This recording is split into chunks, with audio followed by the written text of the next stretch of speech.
The house I grew up in was large, quiet, and expensive, but it never felt like home. After my father remarried, everything changed. Not loudly, not overnight, slowly, invisibly, like poison mixed into water. My stepmother, Elena, arrived wearing elegance and kindness like carefully chosen jewelry. She smiled often, spoke softly, touched my shoulder in front of guests as if she cared. But behind closed doors, she ruled with precision. "Your father trusts me," she once said calmly, adjusting her silk sleeve. "You should too." At first I tried.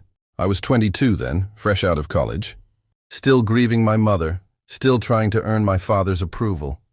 I believed obedience was survival, that silence was maturity. Elena controlled the house finances temporarily. Elena scheduled my father's medications. Elena decided who attended dinners, meetings, who mattered. And slowly, I disappeared. My inheritance was put on hold. My room was relocated to the back wing. My opinions were dismissed with a smile. "You're emotional," she'd say. "Too young to understand," she'd add. And my father, tired, medicated, distant, would nod. I told myself it was normal, that families adjust, until the day she crossed a line she could never uncross. It happened during a charity dinner at our house. Politicians, business, partners, donors. The kind of night Elena loved, where she shined. I was asked to pour drinks, not because they needed help, because she wanted to remind me where I stood. As I passed behind her, she spoke without looking at me. "Stand straight," she whispered. "You embarrass the family when you slouch." Something cracked inside me. Not anger. Clarity. I realized then she didn't want obedience. She wanted erasure. Later that night, as guests laughed in the garden, I overheard her in my father's office. "The documents are already signed," she said quietly. "Yes, the trust is fully under my control now." "No, he doesn't know." "He won't question it." My chest tightened. "Documents? Trust?" I stood frozen outside the door, heart pounding, realizing something terrifying. She had stolen more than authority. She had stolen my future. That night, I didn't confront her. I didn't cry. I didn't rage. I did something far more dangerous. I listened. Over the following weeks, I paid attention like I never had before. Elena made late-night calls in the study. She kept a private phone locked in a safe. She deleted messages obsessively. She met someone every Thursday evening, always charity-related. And my father? He was getting weaker. Not ill enough to alarm doctors. Not strong enough to question anything. That was when fear finally replaced denial. This wasn't control. This was a takeover. One night, I opened my mother's old journal, the one I'd kept hidden since her death. Inside was a single line she'd written years ago. "Power doesn't always shout. Sometimes it smiles." I finally understood what kind of woman Elena was. And more importantly, I understood what kind of man I had been. Obedient, silent, predictable. Exactly what she needed me to be. But that night, as I stared at my reflection in the dark window, I made a vow. I would not confront her. I would not expose her yet. I would let her believe I still obeyed. Because the most dangerous enemy isn't the one who fights back. It's the one who learns quietly. And somewhere deep inside me, something cold and focused woke up. If she thought I'd obey forever, she had no idea what I was becoming. Chapter 2. The Mask I Learned to Wear. The hardest part about pretending to obey someone like Elena wasn't the silence. It was the acting. Every morning I greeted her politely. Every evening I thanked her for dinner. I nodded when she corrected me. Smiled when she insulted me with elegance. And she believed every second of it. Elena loved control, but more than that, she loved certainty. She needed to believe she had already won, so I became exactly what she expected. Quiet, grateful, small. Inside, however, my mind was sharpening. I started by becoming invisible on purpose. I stopped arguing completely, stopped questioning decisions, stopped showing curiosity. When she reassigned my responsibilities at the family company to someone else, I thanked her. "You should focus on personal growth," she said, sipping her tea. "Of course," I replied calmly. Her eyes softened with satisfaction. That was when I knew I had her trust. And trust is the most dangerous weapon you can give the wrong person. Late one night, I returned home earlier than usual. The mansion was quiet except for a faint glow coming from the study. Elena's voice drifted through the hallway. "Move the funds by Friday," she said, low and controlled. "No, the signature is already handled." I didn't step closer. I didn't record. I didn't rush. I learned something far more important instead. She was careless when she felt powerful. Over the next few weeks, I noticed patterns. She reused passwords, slight variations, always emotional triggers. She trusted the same 2 lawyers. She kept physical documents locked away, but digital trails everywhere. Power made her lazy, and obedience made me invisible. One afternoon, my father called me into his room. He looked smaller than I remembered, thinner, tired in a way sleep couldn't fix. "Elena says you've been distant," he said gently. "Are you unhappy?" I wanted to tell him everything. About the documents, the money, the manipulation. But I looked into his eyes and realized the truth. He wasn't ready to hear it. He trusted her because trusting her meant not questioning his own weakness. So I lied. "I'm fine," I said softly. "I'm just finding my place." He smiled with relief. And that broke my heart, more than any cruelty Elena had ever shown. That night I sat alone in my room and opened my laptop. Not to confront, to prepare. I began rebuilding myself quietly. Online certifications, financial analysis courses, corporate law basics, digital security. Things Elena assumed were far beyond my interest.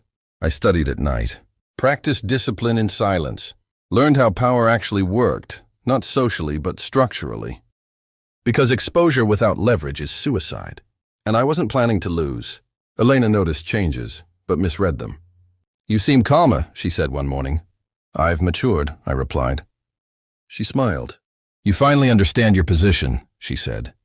And for the first time I realized something terrifying and empowering. She thought she had broken me. Broken people don't rebel. Broken people don't fight back. They endure. And endure was exactly what I wanted her to believe. One evening, as she passed me in the hallway, she paused. "You're lucky," she said casually. "Many boys your age don't have guidance." I looked her in the eyes, calm, respectful. "Yes," I said. "I'm learning a lot." She walked away, satisfied. She never noticed the truth hidden in my words. Because I wasn't learning from her. I was learning how to defeat her. And somewhere between pretending to obey and learning to wait, I stopped feeling like a victim. I started feeling like a strategist. If she thought obedience meant loyalty, she was preparing her own downfall. Chapter 3. The first thread I pulled. Power doesn't collapse all at once. It unravels slowly, quietly when the right thread is pulled. I chose mine carefully. Elena had a habit of underestimating anything that didn't threaten her. Directly, assistants, junior managers, temporary staff, especially me. That was her weakness. And weaknesses don't need force, only patience. I started spending time where she never looked twice. The accounting floor. I brought coffee. I asked harmless questions. I listened more than I spoke. People talk when they feel safe. And when they believe you're harmless. Funny thing about Elena.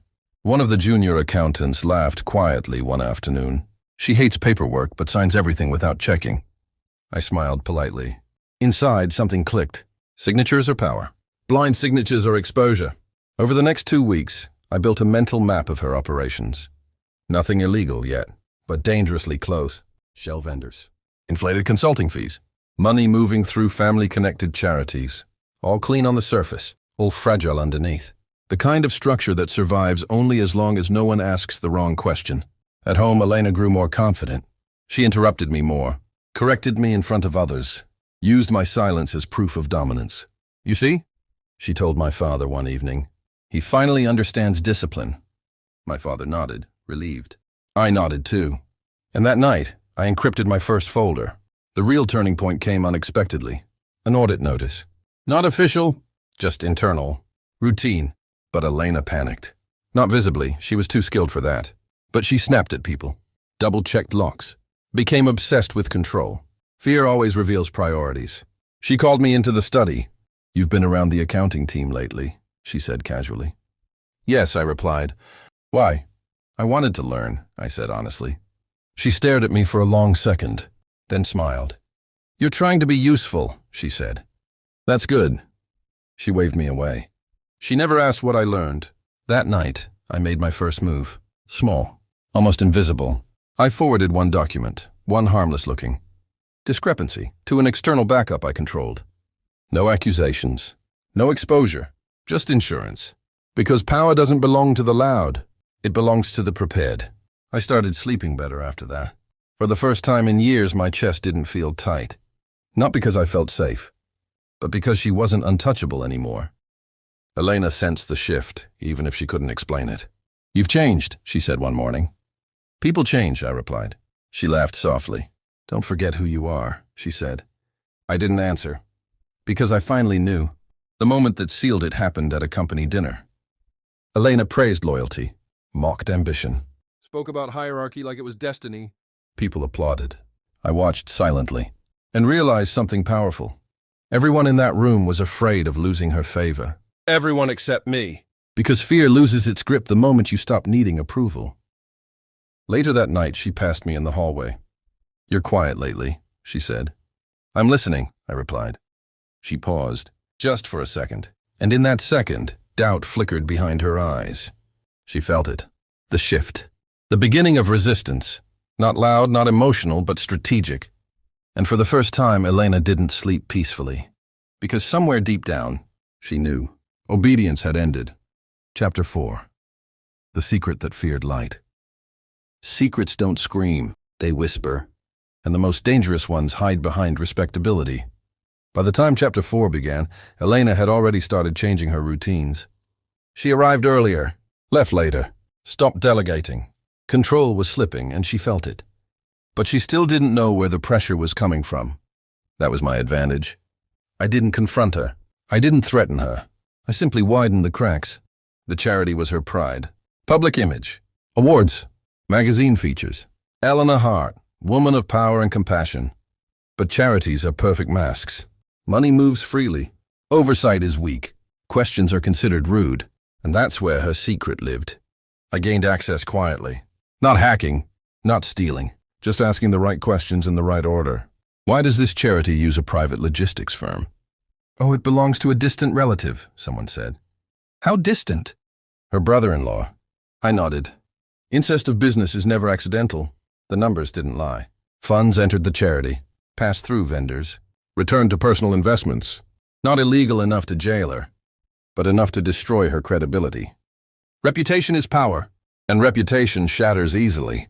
At home, she grew sharper. "Are you trying to test me?" she asked one night. "No," I replied calmly. "Then why are people suddenly nervous?" "Maybe they're tired of being afraid," I said. That was the first time she raised her voice at me. "You don't get to say things like that," she snapped. I looked at her. Not afraid, not angry, just aware. Something broke in her expression. Fear doesn't look dramatic. It looks confused. The next day, she cornered the charity director. "You spoke to him?" "No," the director said honestly. "Then why does he know about the vendor structure?" he asked. That was it. 2 words. He asked. Elena didn't come home that night. She stayed in her office. Lights on, blinds closed. And for the first time, she wasn't protecting power. She was protecting herself. I didn't move. That was the hardest part. When you hold a secret, the urge to use it burns. But timing matters more than truth. A secret revealed too early becomes noise. Revealed at the right moment, it becomes a weapon. Days later, an internal memo circulated. Audit expansion. External consultants. Transparency review. Elena didn't authorize it, but she couldn't stop it either. Power hates daylight. She finally confronted me in private. "What do you want?" she asked. Her voice was calm. Too calm. "I want nothing," I said. She laughed bitterly. "Liar." I stepped closer. Not threatening, just honest. "I want freedom," I said. "And you can't control what you don't own." Silence filled the room. Heavy, uncomfortable, real. "You think you're clever," she said softly. "No," I replied. "I think you made a mistake." Her jaw tightened. Mistakes scare powerful people more than enemies, because mistakes mean accountability. That night, she drank alone. That night, she reread contracts. That night, she realized something terrifying. I wasn't rebelling emotionally. I was dismantling her structurally. And once structure fails, power collapses. Not loudly, but completely. Chapter 5. When silence turned into proof. Power doesn't collapse in a single moment. It erodes. Quietly. Publicly. Irreversibly. The audit didn't accuse Elena. That was the cruelest part. It didn't need to. It only asked questions. And questions make powerful people bleed. By the 5th day, the charity board stopped returning her calls. By the 6th, her assistant avoided eye contact. By the 7th, journalists started asking for clarifications. Not allegations, clarifications. Those are worse. At breakfast, Elena sat across from me with her phone face down. She didn't touch her coffee. Didn't scold me. Didn't command. She studied me instead. You planned this, she said quietly. I didn't deny it. I allowed the truth to breathe, I replied. Her lips pressed together. Control was no longer in her hands. The board meeting was scheduled for noon. I wasn't invited, which told me everything. When tyrants exclude you, it means you're no longer beneath them. You're above the situation. At exactly 11:47 a.m., her phone buzzed. Once, she glanced at it. Her fingers trembled. That was new. They're asking for personal disclosures, she said. Good, I replied. That means they're taking it seriously. She laughed. Not humor. Defeat. You think this will end me? She asked. No, I said calmly. I think this will expose you. Those are very different things. Exposure doesn't need prisons. It needs witnesses. At noon, the boardroom door closed. Inside were people who once feared her. Now they questioned her. That shift alone was fatal. I waited, not pacing, not watching the clock. I already knew how this would go. When power cracks, allies don't fight, they calculate. At 1:32 p.m., she returned home. Her heels sounded heavier, her posture smaller. She didn't remove her coat. She didn't sit. They want an internal resignation, she said. Temporary, graceful, a lie wrapped in politeness. They're calling it restructuring, she added. I nodded. Public relations' favorite word. She stared at me like she wanted to scream.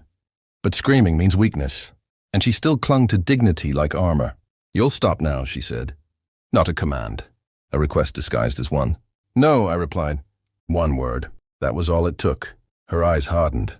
You think you've won? No, I said again. I think you've lost. Silence filled the room. Thick, heavy, unavoidable. I raised you, she whispered. I finally met her eyes. And you controlled me, I replied. Truth doesn't shout.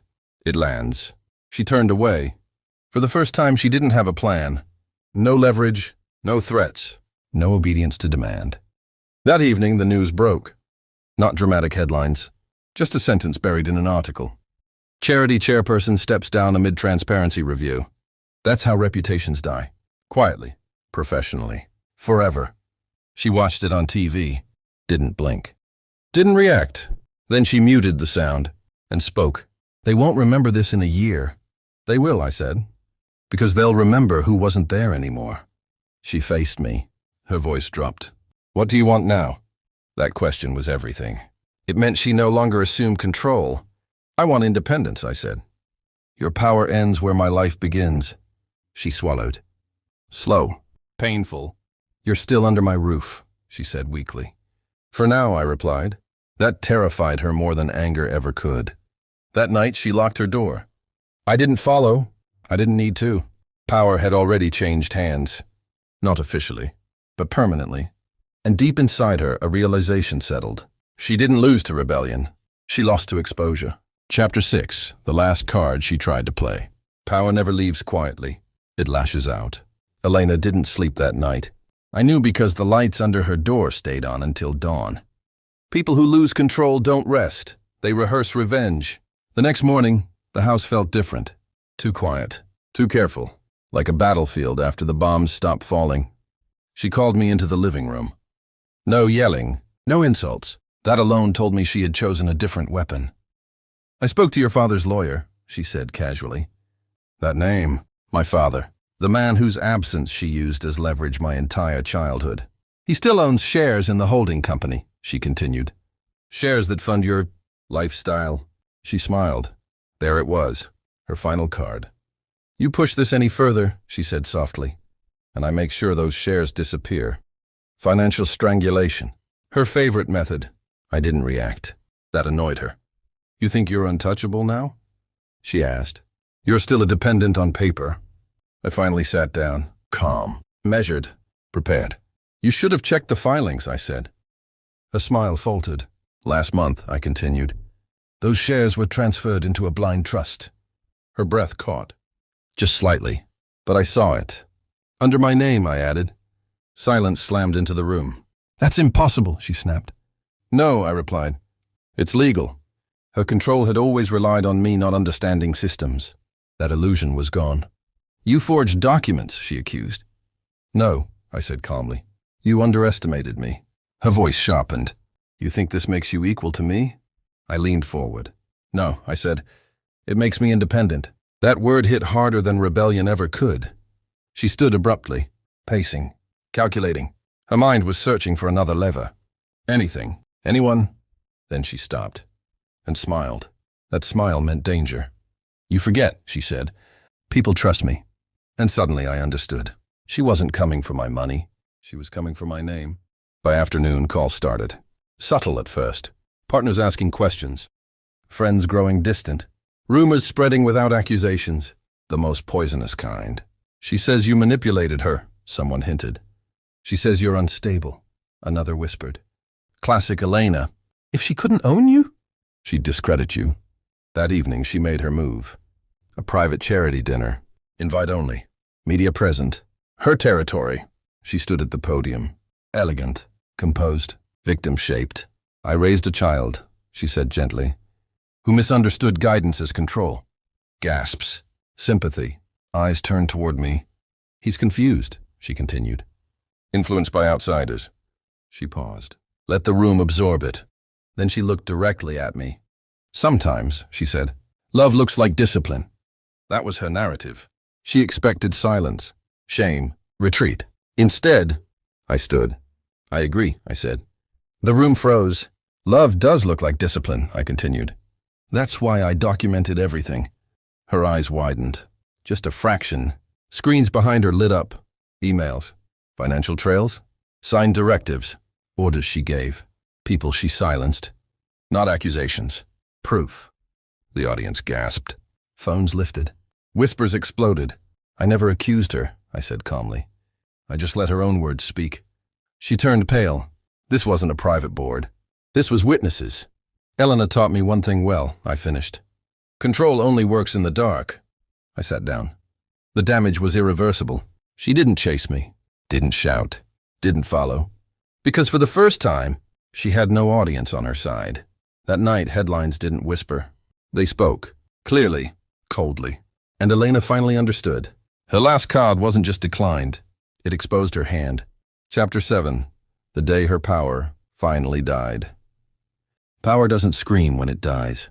It goes quiet.